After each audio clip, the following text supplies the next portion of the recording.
Welcome to the Lightforge. This is ADWCTA. This is Merps, and we are in 2016.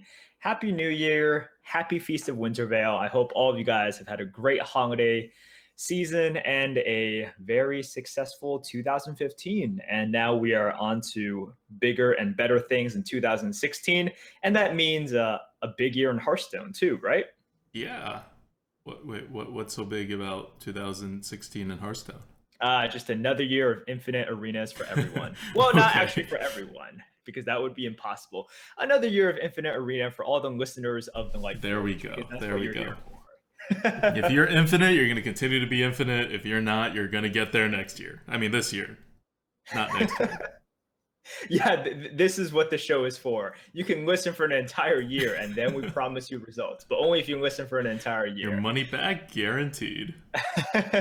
So I thought for this first Light Forge of 2016, we could bring it back to kind of what started our Twitch channel, what started the story of ADWCTA Merps in the first place. So we're going to talk a little bit about co-ops or cooperative arenas, however you want to talk about them. And I thought we could start off by just introducing how ADWCTA and I got started doing co-ops, and then we could talk a little bit more about the benefits or the pitfalls of doing co-ops with another person. So Yeah, so if you didn't know the story of what we did or why we're here, I know the Lightforge, if you're listening, if you like go back to the very first Lightforge, that started in, I think, like one of the first weeks of August 2015. But we had been streaming for a little over a year at that point, and for the first 6 months that we were quote unquote streamers, we only streamed one run a week. And it's on the Sunday time that we record the Lightforge now, and it is the Arena Coop. And we have done that almost every single week now for a year and a half. So it's kind of incredible to look back on it. And all of it is all recorded, uploaded to YouTube. We kind of started on my theory that okay, so one of the key reasons why like we had the idea to do the arena coop in the first place is because people were at that time, most people weren't because people have figured it out by now, but a lot of the newer players and the people newer in Hearthstone and in arena really didn't believe, like they could look at Hafu and Trump and all those people who have like records, but they really didn't believe that anybody could actually average like 7 wins per run. And every time someone, on the competitive HS subreddit or anywhere else makes a claim that's like, "Oh, I'm really good at arena. I have this average." There's people that's like, "Oh, you're you're lying. There's no way. Show proof." And of course, Blizzard doesn't give you a good way to show proof. So we thought to just keep an actual video record of every run we're tracking and to play all runs evenly would set up the proof that this is doable and to see how high we were going. And we did it as kind of a co-op, which Merps will talk about after that. But just a little bit more about the history. We started off on like thankfully like this huge hot streak, and so for the year of 2014, we were averaging like more than 9 wins per run, with like 12 win runs every third run we did, or just something ridiculous. So the sample size wasn't that big, and that's why you always caution you on sample size. And now that the sample size is bigger, and now that GVG had come along and kind of humbled us, our record's back at around 7.6, I think, maybe 7.7. But still, a very good win per run rate. It started off kind of incredible in an unbelievable way, and that's how we got a lot of the traction. But yeah, one of the new things that we did that we brought to the arena space, and we didn't really realize we were bringing it, it was just kind of how we always did things, was that every run we did was me and Merps. We just always played together, and neither of us did a solo run until like January, I think, of 2015. yeah, and it was kind of new at the time. Now we have a lot of streamers doing co-ops with each other, but when we did it, it was kind of something new. Not saying that no one ever played with a friend before, but we stuck with this format where we were going to meticulously track our record. We were going to play classes evenly, and we were just going to be very professional and methodical about this. And this is sort of the result. I think we're like 60 coops in now. 71. Today is 71. coop number Okay. 71. Jeez, that is ridiculous. But I wanted to focus a lot on sort of co-ops and how they have helped us. If you look at the number of games that ADWCTA and I have played in the arena, the total number of games, I'm sure it pales in comparison to. Actually, I know it pales in comparison to Hafu, Ratsuma, and Krip. But part of the reason that we have gotten to the level that we've gotten, I strongly believe, is by doing co-ops, so many co-ops with each other and with other people, and really benefiting and really trying to gain knowledge from it. So the first thing I want to talk about with co-ops is the benefits of it and what you can gain from it. And the number one thing I think is to just gain a different perspective. And when ADWCTA and I were first playing, our playstyles were very different. It's hard to kind of. Yeah, and we didn't start playing with co-ops at all, even though we'd Yeah. done co-ops with other games. You know, Hearthstone was kind of a casual game, so it was like, oh, hey, here's a game called Hearthstone, go play it, see if you like it. And so we started, we probably didn't do the first co-op until like April of 2014 or something, like after we were both Infinite. I think that's right? Like, we didn't start Close co-oping very to early. infinite. Yeah, we were both very close. I don't know because Yeah. we didn't really. You tracked. I like Hmm. sort of tracked. I've always been kind of lazy about that. But we started playing, and by then our play styles were already cemented, and it was very different. I used to play very, very safe. Adulta used to play a lot more tempo oriented. And you've seen now, sort of, because we've done so many co ops, our play styles have kind of coalesced a little bit and kind of met in the middle. We've learned from each other. But I really do believe that by doing that, and we would try to explain why we would do that, and then the other person would push back. You guys probably see on stream, we push each other pretty hard, to the point where it seems like we're really clashing, but it's really just us trying to I understand love the when thought people watch our process. stream and and maybe they hadn't seen us do like enough co-ops or something, and then we get into like a bitter dispute about one like random play that may or may not even have cost us the game, and they're like, Yeah, "Oh my god, these guys hate each other." we do. I mean, it's the inner emotions coming out. No, but it's just because we really care about the game and we have like different opinions on a certain play, and eventually one of us usually is able to talk the other one into that the other play was more right. But sometimes you can't because it's too difficult to figure it out, especially on the spot. But Right. that's what the co-ops are good for. You have that person, and especially if you're playing co-op with someone who's approximately the same skill level, and we're still doing it now, and we average like 7.5 wins per run. So if you're averaging like 5 wins per run, and you're playing with someone else who's averaging 5 wins per run, then your skill sets are probably very different. Like what you're good at and what your friend is good at is probably not the same thing. And so you will learn and grow by a lot by doing co-ops with people around your same skill level, just from the different perspective that they bring. Like we agree these days on like 90-95% of our plays. Um, I think. And then when we do co-ops with Yep. other top streamers, we still agree on like maybe like 70% of the plays because they're just like right plays. Um, but if you are just starting out with a friend that you've never like really played before, you may disagree on like half the plays, and that's really good for learning once you figure out like who's right. Yeah, and sometimes when you're faced with an argument, or there's like a fork in the road, both of you guys have to explain it. Like Hmm. when we started playing, and sometimes Adukta and I, after the game would end, we would spend, this is really sad, but we would spend like half an hour to an hour arguing to each other, be like, no, my play was right because. And you know what, like it's those moments where you're really forced to analyze exactly. It's like, okay, like, do I actually understand tempo? Do I actually understand card advantage? Do I Right. actually understand the entire situation and all of the information I've had up to that point? Yeah, Because because if you like, don't, well, you get exposed. yep, yep, and it's like, what is tempo, right? Like, you're never done learning about what tempo is. That's why if you ever, in the very beginning, you find out what tempo is, you're like, oh my god, this is like a whole new way of looking at the game. I'm gonna be so much better now, and you're right. But something that you realize is that you never finish learning about tempo and how it affects the game. and you never stop learning about card advantage and how it affects the game, and all of this stuff is it's you learn it incrementally. And so when we say, like, do I really understand tempo, like, yeah, we know what tempo is, but we're still getting better and more knowledgeable about what tempo is. Right.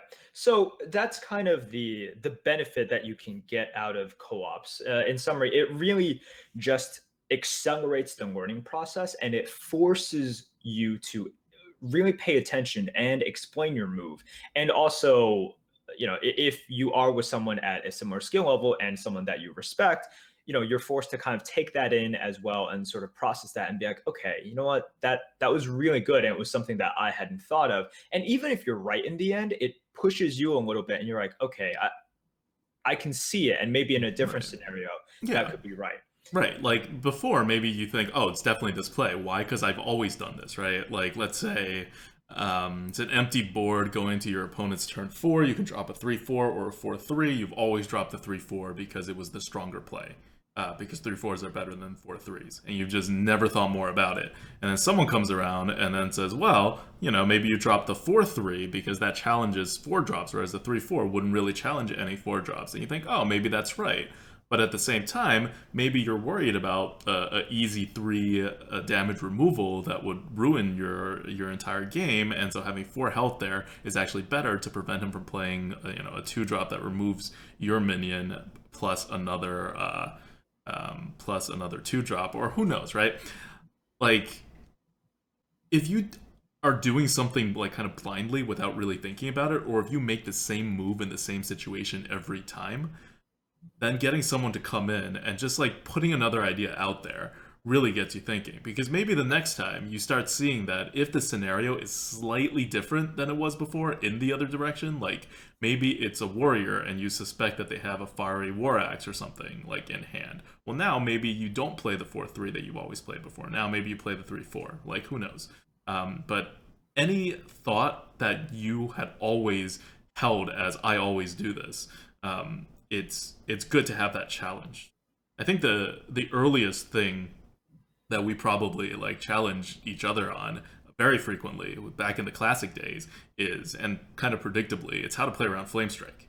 Right? Yeah. I think Merps always played around Flamestrike. It was like unbelievable to him to not play around Flamestrike. That was in the classic days. I think the average mage deck had one and a half Flamestrikes. And when you get to like 3-4 wins, the average mage deck has 2 Flamestrikes. That's what was going to happen. Yep. So you would just always play around Flamestrikes, whereas I was more like tempo oriented, and so I, in many situations, would say, well, if he has a Flamestrike, we lose anyway, so there's no point in playing around Flamestrike. You just play into it, and if you get Flamestrike, just concede. It's fine. And I mean, usually you do play around the Flamestrike, but it definitely opened up a few pockets of things, right? Where, okay, maybe now you recognize the direness of your situation. Yeah. And also, it's not just playstyle, it's also cards as well. We always had cards that we valued higher than each other, right? Mm. Like in today's Card Good Bad, we are going to be talking about a card that one of us had rated significantly higher. And it's stuff like this, which really just opens up. And then once you have to explain why the card is Hmm. good, you explain the thought process behind it, right? It's Yeah. like, it's because of tempo, it's because of this and that. But I also want to talk about the pitfalls of co-ops. And by talking about the potential pitfalls, you kind of learn about how do I do co-ops in the right way, right? So one potential pitfall is you just kind of don't open yourself up and you just butt heads, right? Co-ops, when you walk into a co-op, you need to be able to open yourself up and accept the possibility that number one, you could be wrong a lot. And number two, this totally foreign concept, this totally foreign playstyle might be vastly superior. So, Hmm. you want to have time to talk through it, work something out. But when you go into a co-op, like if your idea is like, all right, I'm going to teach this person how to play, that is not the way to do it. That becomes kind of a coaching session, and you better be really good to, coach this person. But if you're doing a Yeah. co-op, really explain the plays. And a lot of the times, like when I'm doing co-ops, I'm like, I don't know how this works, but it's so exciting. It's really cool because it's not something I would do. Let's try Mhm. it out. And you also have to like you also can't just only do co-ops because at some point to test out the things that you've learned in the co-ops, you have to like put your foot down and like figure it out, or else you're never going to convince, or at least I hope you can't just sit there and convince yourself that someone else is totally right on something that you otherwise have disagreed with on like unless they can map out the exact turns in which something happens. You just have to try it out. Like one of the things that Merps was on for like the longest time is that Zombie Chow is one of the best cards in the game, like since it came out basically. And I was like, no, Zombie Chow is really powerful, but like it's not gonna be better than a Yeti. It's still a 2/3. It's just not big enough. Like a 1-drop, because it's just not big enough of a card, will always be worse than a Yeti. Just hands down. It doesn't matter. And I was a tempo player too, so I had a very good handle on how to play tempo and how to get ahead of the curve on tempo. And just having a 2/3, not just a zombie chow too. Like I think I had flame imp even higher, but just the fact that it's a 2/3 made it so useless in the late game that it limited your range. And so I was treating it as like a better version of a croc. I was not treating it as a transformational card where if you play it on turn one, you win, and later on it doesn't kill you. And Merps was not able to convince me of just how good Zombie Chow is. It's like I think I would have put it at like maybe a 60. Um, Yeah. like when Nax started, and Merps was not able to convince me that it was better than a Yeti for like 7-8 months. It was Like a while. I that kept was harping on it. that was the amount of times I had to see Zombie Chow and use Zombie Chow to be convinced that okay, it is better than a Yeti, and it's because it's such a different card. And I wasn't alone. I think at that point Merps was very much by himself, and or one of the few people that recognize how good Zombie Chow is. Most other people would take a Yeti over a Zombie Chow still. So, and I don't think I'm wrong. Like maybe I shouldn't have held on for 8 months, but definitely that's not something like when something's so fundamental in terms of deck creation and how it affects your deck. Like how good is a Zombie Chow? Like you can't change your mind in like playing a co-op, right? You No. take that, you go back, you apply it repeatedly to your own play and what you see, and then you figure it out. Because it's not like you have to have such a good grasp of the game, and I would argue that the grasp of the game that is required to be able to understand the effect of Zombie Chow intuitively and be sure of it, without like going out and doing it many times, would make you not have the wrong concept of the Zombie Chow in the first place. So basically, it's like a chicken and the egg situation, which means you do have to put it into practice to figure it out. So after the co-op or co-ops, like go out and then play by yourself for a while. Yeah. I think that's, and look, the very last point, which I think could be the most important point as well, co-ops are just fun, guys. I always have a lot of fun, doing co-ops with other players. It's not just a learning process. It's the fact that, Hearthstone is a pretty ridiculous game. It's also just, we play it because it's fun in a way. Also, we're masochistic and RNG gets us. But That's actually like so much of the fun is getting screwed by RNG. and It's not having like the someone fun there. at the time. It's fun later, and it makes the future runs have that intensity that you can get screwed by the RNG. A Matter Bomber here, a Deathwing Hmm. there. There we go. But yeah, like that's something that I think co-ops can really it can bring a new perspective in terms of learning and also just make the game fresh. You have someone there playing with you, experiencing the highs and lows with you as well. So there you Yeah, go, guys. yeah. It's the new year, and if you have been doing co-ops, try doing some co-ops with some different players. If you haven't done it yet, I highly recommend it, no matter what skill level you're at.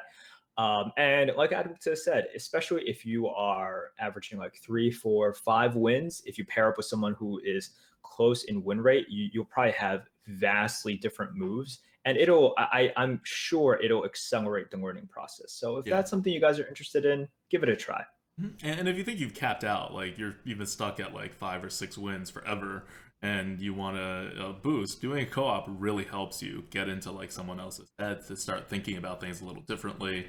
Um, and just like we're still learning. Whenever we play with one of our Lightforge guests that we've invited on, whenever we do a co-op with them, we always learn something new. And so I always approach co-ops in two ways. One is, well, if they have a similar win rate as you do, then that means that if you disagree, half the time you're wrong, half the time they're wrong. Yep. Now, the problem is that half the time is not like evenly distributed. It could just be that you're wrong about playing this deck. Like, this deck, you are just wrong about playing it. And so almost every time you disagree with the other person who's better at playing this type of deck or this, with style or whatever, or who just has a better beat on the deck, they'll be right. So it's a weird balancing thing. You can't just go into every deck and thinking, I'm going to be half right and they're going to be half right, and let me figure out which half I'm right on and which half they're right on. You really have to like keep your mind open to all the possibilities, which include the possibility that you're just wrong the entire way through, or that you're actually right the entire way through. And that takes a lot of kind of like, you have to be really sure of yourself and your abilities and your also your weaknesses. Yes. And what areas you could. So you learn a lot about yourself when you do co-ops, because you always have to think about that. Whereas that is not something you think about a lot when you're playing single games. You may be focusing on improving specific areas of your skill, and that's very different than doing co-op. So, Yes. I think the most important sort of like, people ask like, oh, what's an important benchmark for me in terms of skill to get to? The most important one by far, it's not like 3 wins or 4 wins, five. It's not even like once you get to 7 wins, you go infinite. The most important one is when you get to a point in which you're self-aware and you are a good, like you can analyze your weaknesses and your strengths well. yes. Once you get to that point, I think it's just all like it's just pure growth from that point onwards. Because if you are kind of, and usually I'll say 3 win average player because usually they're not there, so let's say a 3 win average player, like the problem and one of the very frustrating things for a player such as that is they can make a misplay, but they're not sure if it's a misplay, right? Like, so it could just be RNG, bad day, just bad result, but good move, or it could be a legitimate misplay. Once you get to a certain point where it's like, what, I'm at least 90% confident that was a good move, it was a bad result. Or you look back and you're like, what, I just made the wrong move. Let's not make that next time.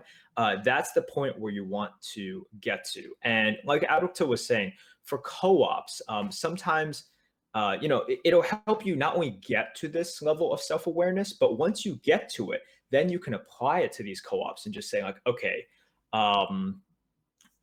this is just not a deck that I'm comfortable with. I'm going to let the other person lead, and I'm just going to learn. So I've been on both sides of this. Like for both examples, when I did a co-op with Hafu and we went 12 with the Shaman, I probably contributed nothing. I was watching that co-op, and every now and then Kafu would say something like, "Oh man, I think I really learned something from replaying the last game." I'm like, "What did you learn from Merps? I don't think he did anything in that game." I mean, like I apply my basic Hearthstone knowledge, right? But I will gladly give Hafu the credit for that 12-win run. And there was also another 12-win that I did with ADWCTA, in which we were playing like aggro rogue. Oh, that rogue? Right? Yeah, I contributed nothing to that rogue. And we went down. I contributed good questions so our viewers would know how to learn. Yeah, and we were 2-2 and we went 12-2. And it was just pure tempo, pure aggro. And then a lot of your questions like, why aren't we trading? I'm like, no, we just go face. Yeah, and that sounds like really easy, but you play enough of these, you get to the point where like you kind of recognize that a certain deck, if you keep going aggro, you're not going to make it, right? Yeah, exactly. And so what I was missing for that like entire run that I was just so like innately uncomfortable with is I played so many rogues. I played aggro rogues, I played control rogues. Like I really like to diversify my playstyle as much as possible. And that deck to me just did not seem like it had enough to push the damage. And what Merp showed me on that run is that it did. It very consistently did. And so I had to kind of reevaluate how to judge a rogue deck in terms of its potential to be able to like deal that lethal while running out of cards at the speed. And part of it had to do with the fact that kind of the meta slowed down. This was a TGT deck, and the meta had slowed down, and I know the meta had slowed down, but it didn't quite connect with me that the rogue can now play like this, and that this deck, which in my mind would not have worked in that playstyle in BRM or GBG, definitely now actually worked like really well. Yep. Okay, so that's enough about co-ops. Go out there, play some co-ops if you haven't. If you have been playing co-ops, keep at it. Remember, it's all about learning when you're doing a co-op. Like we play the Arena Coupe, and it's about performance. But generally, when you do co-ops, it should be about learning over performance. Whether you get that 12 wins or not nearly as important as whether you learn. As that's just you can go get the 12 wins on your own, right? Like once you improve as a player. So yeah, have fun. Learn while having fun.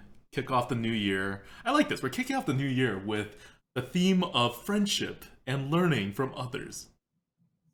Yay. Feels. Okay, so now that we have this huge general topic where we basically told you absolutely nothing about the arena technically, but hopefully this is some a good perspective about a way to possibly improve your arena performance. Let's go to deep fried meta, where we deep fry the meta and talk about something very specific now. Last time we did kind of the role of 4-drops and decks. This time I want to talk about a topic, and this is one of those topics that you continuously learn more about, right? Like we are not, it's not like I think I'm at 100% at this topic. It's very similar to tempo. It's an aspect of card advantage, and I'm calling it. I title this thick decks, and what I mean by a thick deck, all decks are 30 cards. So in some sense, you're not actually getting a bigger deck than anyone else. But I view it as just having more stuff in the deck. If you have a deck of all wisps, you have a very thin deck with no card advantage. If you have a very thick deck, then you have a lot of like big minions in there somewhere, or you have cards that draw other cards. So the question, and this is a question that is probably the most important question when you're thinking about how much card advantage you have in the deck, how thick your deck is this deck thick enough for me to just hang out and win the top deck war? Like, if I play well mechanically, will I eventually win if I don't die first? Like, if he doesn't deal lethal to me first, will I eventually just have such a big presence on the board that my opponent will need to like top deck like multiple cards to deal lethal?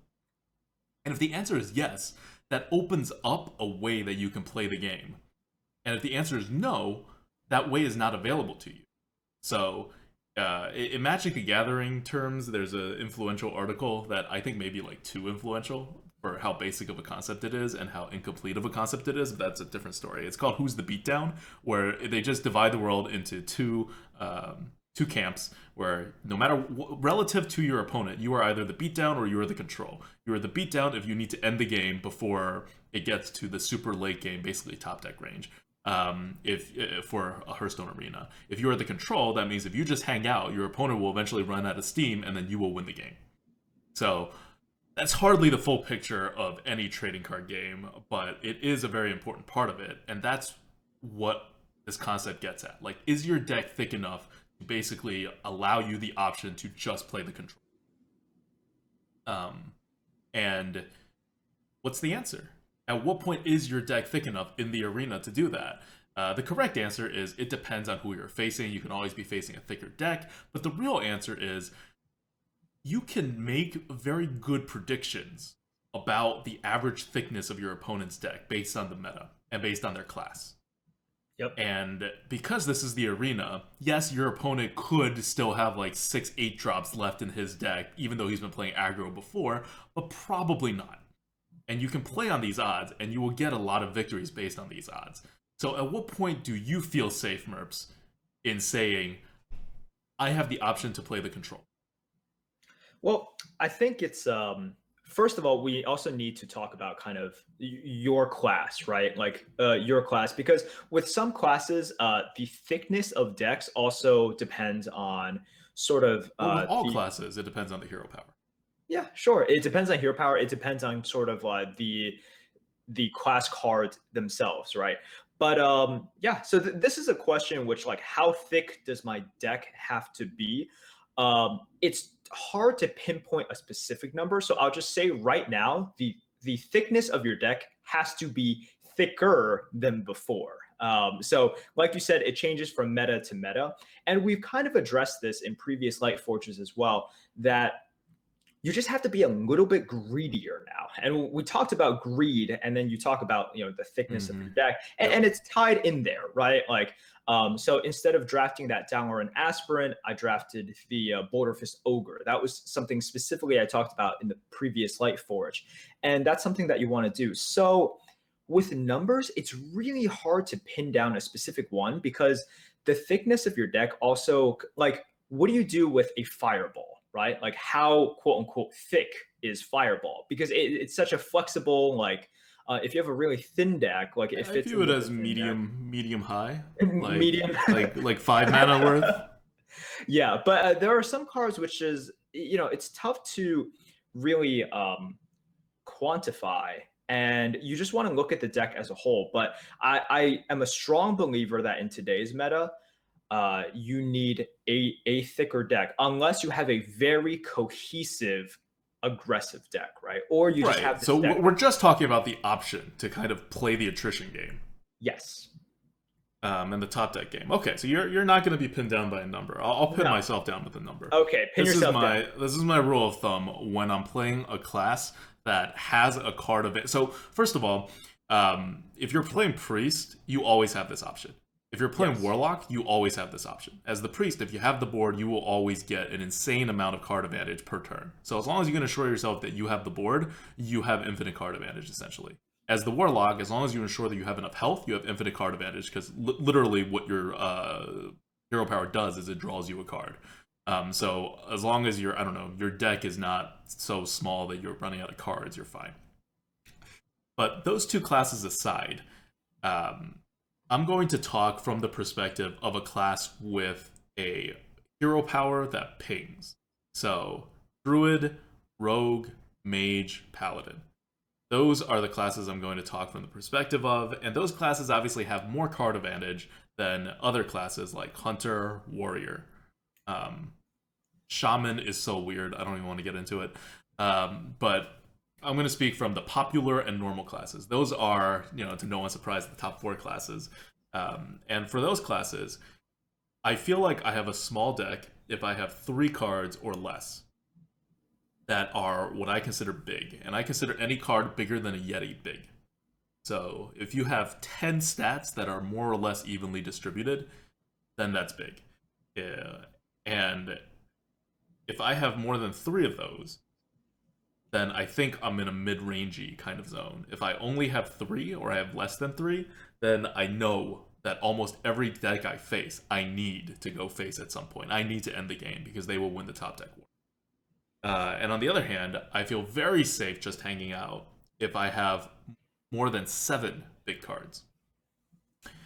Because in the current meta, at that point, you will have enough big cards to be able to outplay your, to be able to outsize your opponent, as long as you don't get like ridiculous swings. That obviously depends on each game, right? Like if you get a game where you get flame striked for 3 of your cards, well, now you're kind of in a hole that you have to dig yourself out of, and you have to reevaluate whether your deck still has it. And you can, make your judgments at that point. But if we're talking about strategy before the big swing turns happen, like on turn 4, I'm deciding whether I need to, sneak in some damage to hit the face, or if I don't, I could just hang out.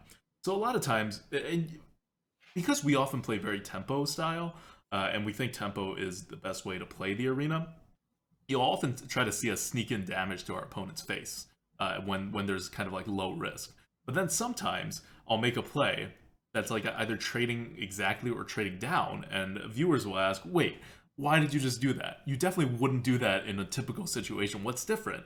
And my answer usually is, I have a thick deck.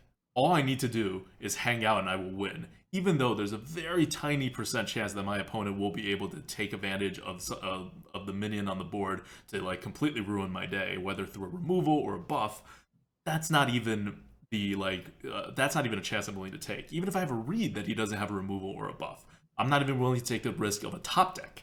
Why? Because I know I can win the top deck war. And that usually happens when I have 7 big things. So the more bigger question now is, besides my general idea of a big thing, something bigger than a Yeti, and bigger than a Yeti, I just mean a properly statted 5-drop or above. So if you have a card that draws another card, that's generally something that's bigger than a Yeti. Um, because Yeti is kind of your average card. If you have something like a Loot Hoarder, maybe not. That's kind of questionable. I wouldn't consider that a big card. That's probably a medium-sized card. But if you have something like a Gnomish Inventor, that's a big card. You get a 2.5 mana size body, and then you get to draw a card, which will probably be on average 3.5 mana's worth for 6 mana's worth of stuff that you'll have. So you have to view card draw in kind of that lens. Any kind of like arcane intellect or like sprint type of stuff gives you more cards. And you can also, I treat, on the other side of the spectrum, I treat extremely big cards as having a little bit of a bonus, but not as being as big as they actually are, right? Like, what is a Kraken? It can kill like almost 3 Yetis. Right. It's like a 3-for-1, basically. Yeah, Force Tank Max. Kind of similar if your opponent doesn't have a hero power. But I'm not going to count a Kraken as 3 cards. Like, as 3 normal sized cards. That's madness. I kind of mentally give it a little bit of a discount, but it's still not just any other big card, right? It's not a Boulderfist Ogre. A Kraken is clearly bigger than a Boulderfist Ogre. So, in my mind, I kind of see it as like 1.5. Just as a rule of thumb when I'm evaluating stuff on, when I'm evaluating stuff on the go. So that's kind of how you value these kind of things, and that's my current line for when a deck is big enough that you can just hang out and win the game, assuming nothing horrible happens to you. Yep. I think that's really good. I think the numbers that you threw out, it's kind of like, if it's 3 or less, I know I have kind of an aggressive deck. I know I have to finish the game. I think that's true. And I think the number you threw out was kind of like 8-ish in order for you to be comfortable playing this sort of control attrition style. 7 or more. Yeah. But think for a ping class. Right. For a non-ping class, it would have to be more. Even for a ping class, though, I feel as if, and this is one of the reasons why I feel the mage is the strongest right now, because this style of play has gotten more popular. And when you look at the ping classes, like the true ping classes, which are Druid, Mage, and Rogue, right? Druid and Rogue both suffer from the fact that if they play this style for a long, long time and they keep on wanting to use their hero power, you get to this dangerous territory where you're using too much of your life, right? The Rogue especially, the Rogue trades that with a ridiculous early game hero power, and at the late game, if you're forced to use your hero power and top deck, you're gonna lose because you can't take that face damage. So this is also why like the mage is extremely popular right now, and it opens up the mage to just play this pure attrition style, because at the end of the game, the ping, using up the Rogue getting essentially 2 damage for 2 mana over 2 turns is just not important anymore. You'd rather just save that life. So I'd much rather save that life. Like we've all faced mages before. We drop a 3/2 or something. The mage like doesn't play his cards, pings it down over 2 turns, just totally surrenders the board because you haven't been hitting the mage, so she's at 30 health and she doesn't care. And she's gonna take that 3 damage just like away from your board. And now she has card advantage. Like that's it's really sometimes like that easy for the mage to get card advantage. Right. And when the game drags on, it becomes very handy. Or Ethereal Conjurer, almost unfair how good that card is, right? Yep. Big body out there, plus card. Like that is, like if we're talking about like how thick your deck is, like Ethereal Conjurer just immediately adds so much to your deck, because it just puts a body out there and you get a choice of all of the mage's wonderful spells. So I think the numbers that you put out there were really good, and it's kind of the guidelines that I would use now as well. And it's not uncommon to see the decks that sort of wear you down have like 10 or perhaps even more late game. And who knows, like if you meet them later on, they could just be very lucky in the early game, or they could just have lots of good answers, right? Utility in the early game. And they might not even make a ton of taunts. Yes, a ton of taunts.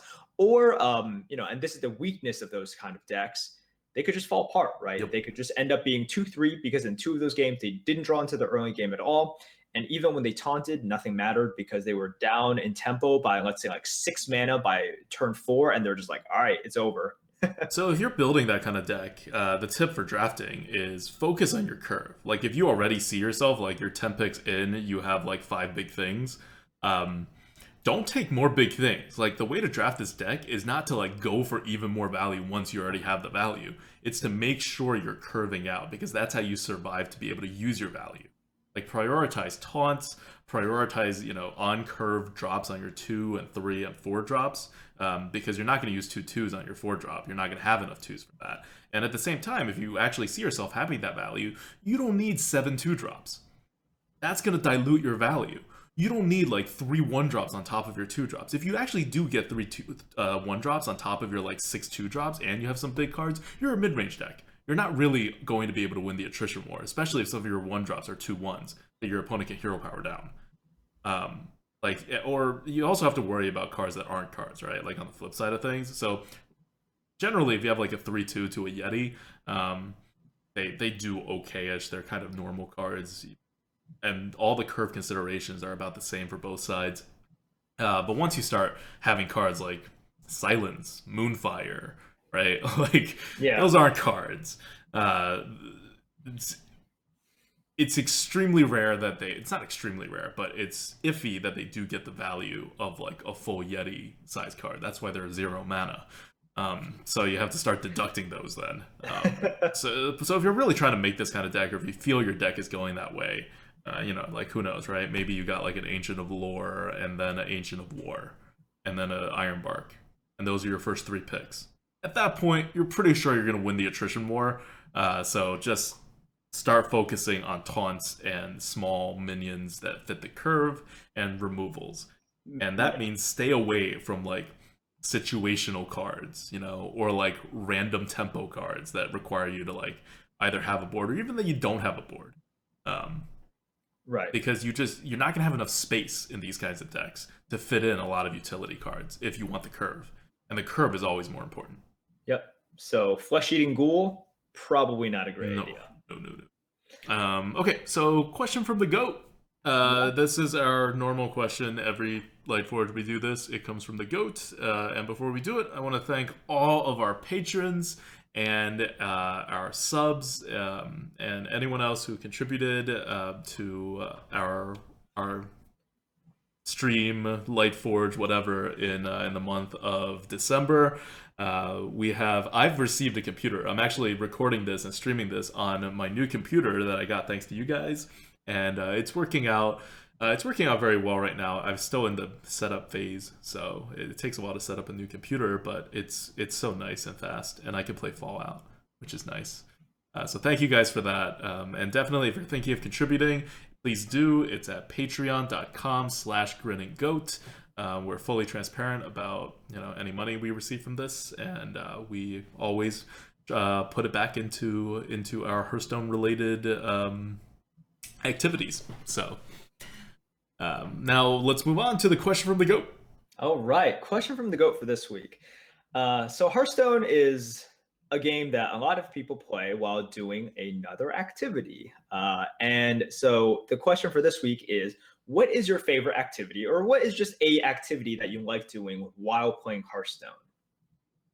Okay, so right now, whenever I play Hearthstone, I'm streaming. So what I'm doing is talking to my friends in chat, which is the other activity, and it's like a real activity. You also have to monitor other stuff for streaming. It's hard to like stream while playing Hearthstone and doing like a other real things. Answer for these but I'll give the real answer. I'm working my way to the real answer. But before I started streaming so frequently, I would often play Hearthstone. In fact, most of the time I played Hearthstone was not on stream, and I would play Hearthstone while doing nothing else.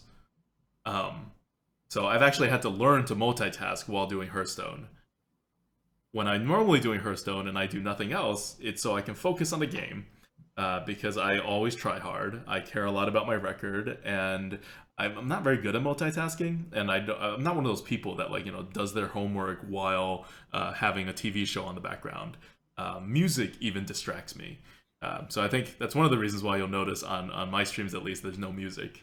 Is because I actually find music kind of distracting, especially when I have to pay attention to something else. Like if I have to talk to chat and play a game and worry about the whole streaming thing and listen to music, that's way too much.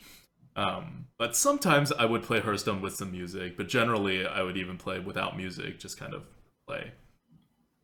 And I Wow. realize now that I'm an extremely boring person when I play video games. Sometimes music. What a rebel. Jeez. Wow. Guys, like, men, hide your daughters. ADWCTA is playing music while playing Hearthstone. Ooh. All right. Anyways, we'll get you therapy sometime for your problem. No, no, no, no. What I avoid therapists. They just tell you what your problems are. that And is and it's that. like that's like doing a co-op on your own life. I'm not ready for that yet. All right. So what I like to do while playing Hearthstone, number one, eating. Eating while playing Hearthstone is an incredibly enjoyable experience. But what's even better is eating while playing Hearthstone while watching Netflix. Okay. That is the ultimate. Like I like to What do you binge. watch on Netflix? Oh, I've been watching 30 Rock recently. Oh yeah, That's that's right. fantastic. I'm almost done with season 4. It's pretty great. So I'll play Hearthstone. I will have food in front of me, and I'll be watching Netflix. And sometimes I'll be doing work, like Hearthstone related work, right? I can't do actual work, but I'll be Mm-hmm. doing 4 things at once, and it will be amazing. And that's what I love about Hearthstone. Well, first of all, I don't chart while multitasking Hearthstone, but you will never convince me otherwise. Like I thoroughly believe that that is when I play my best Hearthstone. When I'm not thinking, when I'm not analyzing, I'm not thinking. I give like 5 seconds to every single move, and I'm just like, oh, 12 wins. There we go. When did that So okay. happen? That's how I got my 12-0 shaman last month, right? But And that's like the total opposite of what you do on stream. You're yes, basically like life coach roping every mhm, turn on stream. Like I yes. play at nearly double your speed, like maybe 50% faster than you. And I don't play fast. Yeah, see, here's the thing. I like to think I go into like a zen-like state, like I reach some sort of weird, I don't know, zone, and then I just play my best Hearthstone. And I could try to do it on stream, but then I'd have to watch Netflix while doing it, and also eating Mm, food at the same time. And mm, that's not the interactive chat experience that everyone wants, or okay. maybe it is. Who Okay, knows? so here you heard it here first. Merps is holding himself back just to give you guys the quality streaming experience. And if it were not for streaming, he would be averaging like 9, 10, 11 wins per run. All possible. Just needs the At zen-like least state 12. first. At least At 12. least 12. Okay. Yeah. Okay. Mm-hmm. Yep. So that's Right. it. Those are my favorite activities to do while playing Hearthstone. Or I'm just like playing Hearthstone before I go to bed on my Right. iPad. But otherwise, if I'm actually playing on my computer, I'm not streaming, I'm always doing something else. Okay. Yep. That's it. We're done with the question from the goat now. Let's move on to the card good bad. Now that we know a little bit about how we play, I don't think either of us are terribly interesting when we play Hearthstone. When it comes to the other stuff we do, I mean, you're more like a normal human being, and Yes, I would I'm say more so. like I focus on everything I do. Hmm. Um, okay, so let's go to card good bad. The card good bad for today. Card good bad is where we tell you whether a card is good or bad, and I picked this one because it's one of my pet cards since like Classic. It is the Elven Archer. It is 1 mana. It is a 1/1, and it deals 1 damage. And this is a card that you will often see me pick, like significantly above its tier list rank. And you will see me pick this in thick decks. You will see me pick this in aggro decks, and it is not even a curve card. You'll almost never play it on turn one. You have to be a very aggro deck to play it on turn one, or you have to have like some kind of agenda, right? Like you're about to avenge at some point, or like you have a buff that you need to put on something. Otherwise, it's not a curve card; it's a utility card. But it is such like I think just to you know not put you in suspense. I think it's a very very good card, and I think it's a good card because no matter what you play it with, you're destroying your opponent's expectation of what you can do. Dealing 1 damage on a ping class means dealing 2 damage. Dealing 1 damage on a non-ping class means dealing 1 damage. And it always tempos out an additional 1/1 that your opponent can only clear either with 2 mana of their own or with like an attack on the board. And especially with the ability to spread the board these days, since GVG came out, it's usually not going to absorb that attack. You're generally going to be able to trade it in whenever you want for an extra damage. So facing Rogue aside, Elven Archer is kind of like a dream tempo card. Utility tempo card. It will wipe away any errors you make, it will wipe away any crazy stuff your opponent does, and then it gives you a little bit of tempo on top of that. And just deal 1 damage, right? It's so universally applicable no matter what the situation is. Like, at one point in your game, you will want to deal 1 damage to something. Yeah. So we can kind of compare it to another card that we've reviewed, and you know that we like, Argent Squire, right? Yeah. Argent Squire is very good on turn 1, right? Like, you've got the board if you put down Argent Squire on turn 1. Elven Archer, it's much weaker on turn 1, but if you think about it later on in the game, a lot of the times it's an Argent Squire with charge. How ridiculous is that? An Argent Squire, which you know we love, and which we know is just such a good card. And then you give it charge, and that is just absolutely ridiculous. And that's what Elven Archer is.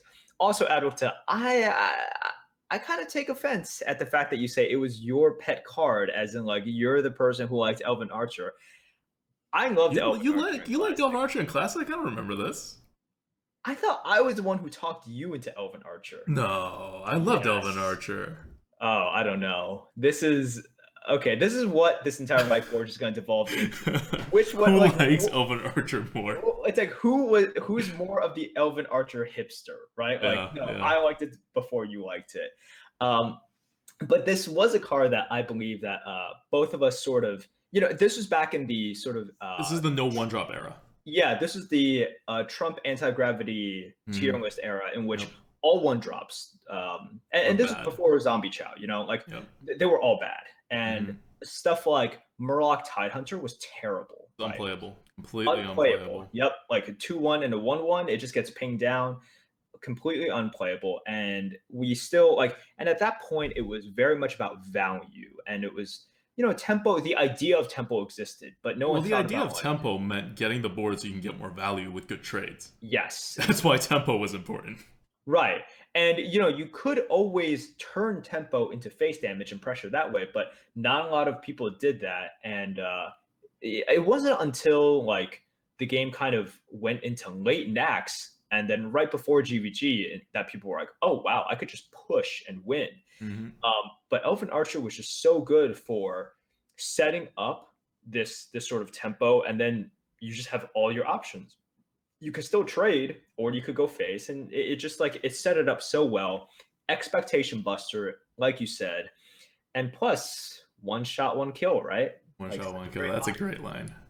There you go. It's even better to use as your last thing before you kill your opponent, whether you need to or not. Just drop it out of your hand. It's like a Doomsayer. Yep. So good. All right, that's card good bad. Let's go on to the coup that we're playing today after this Lightforge. It is the Rogue, and this is actually a really good time to talk about co-ops. We were talking about co-ops earlier, and Rogue is such a co-op trap. We found, because Rogue has always been both of our pretty good classes, one of our top 3, I think, for both of us since forever, and it's just always been a top 3 class. Period. It's not like we were particularly amazing at Rogue compared to other good players. It's just a good class. Now, once we started doing the coup, one thing that stood out starkly among the other classes were all going 10, 11, 12, but Rogue consistently went 5, 6 wins every time for the longest time. There was no class that was performing worse than Rogue. No one was even close. It just seemed like every time we picked the Rogue, bad things would happen. But it turns out, and after we analyze this, we've gotten better about it since, but it turns out that the bad thing that was happening with Rogue is that we were just getting in each other's way very frequently. Not only because we played Rogue very differently, but because there are so many options with the Rogue. and they set up so many different ways to play it. And the setup starts on turn 1 when you have to kind of chart your next 4 turns because of the hero power, because your cards combo, because just like you may have a coin and rogue coin special, just all of these things you have to start doing on turn 1. And so there was just a lot more chances for 2 people to not be able to fully both think out all of the turns that they would normally think out. And it just comes back to the idea that Rogue is more complicated than other classes. Yep. Rogue is just very tough to play, and it's very powerful because you have so many choices, right? And it's also very confusing because you have so many choices. But this is why we keep on saying Rogue is potentially the best class for a very good player, because very good players want many choices. Like let's say, like let's compare Rogue with a very inflexible class at the beginning of the game, like a priest, right? So a priest in its first 3 turns combined. So if you look at all 3 turns, the priest might only have like 10 total moves, right? If you look at turn 1, turn 2, and turn 3, like no, the priest has 2 total moves unless you count end turn, in which case he has 3 total moves. Sure, but like let's say on turn 10, you know, you like heal, you could do this, you could do that. So on turn 3, it opens up. But a rogue might have like 15 potential moves by turn 2, right? Yeah. Oh, yeah. With the coin, and then you like, do I coin this? Do I do this? Do that? And then there's just so much. And if you're a good player, you want all these options, because within all these options, you're going to get a better move, and you're going to be able to eke out a little bit of an advantage, right, with that one move.